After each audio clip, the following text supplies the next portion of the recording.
अस्सलाम वालेकुम एवरीवन, मैं बना रही हूँ चिकन के कबाब और साथ में मज़ेदार सा रायता। उसके लिए मैंने चिकन ली है बोनलेस, लहसुन अदरक, हरी मिर्च, थोड़ी सी कुटी मिर्च ऐड करेंगे, नमक, पिसी मिर्च, गरम मसाला ऐड करेंगे। इसको अच्छे तरीके से मिक्स करके ब्लेंड कर लेंगे और इसके हम कबाब बना लेंगे।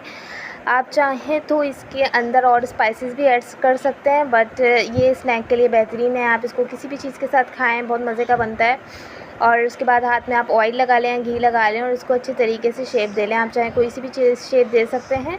और मेरे चैनल को ज़रूर सब्सक्राइब कीजिएगा और कमेंट भी कीजिएगा, मेरे वीडियो को ज़रूर शेयर कीजिएगा। देखिए हमारे कबाब बनके तैयार हो चुके हैं। अब इसको हम फ्राई कर लेते हैं, उलट पलट के फ्राई करेंगे। इसको ढक के छोड़ देंगे थोड़ी देर ताकि हमारे कबाब जो हैं वो जूसी बने। ठीक है जी। अब देखें इसके लिए चटनी बना लेते हैं, जिसके अंदर लहसुन, हरी मिर्च, हरा धनिया, नमक और थोड़ा सा गरम मसाला मैंने डाला है और भुना ज़ीरा डाला है।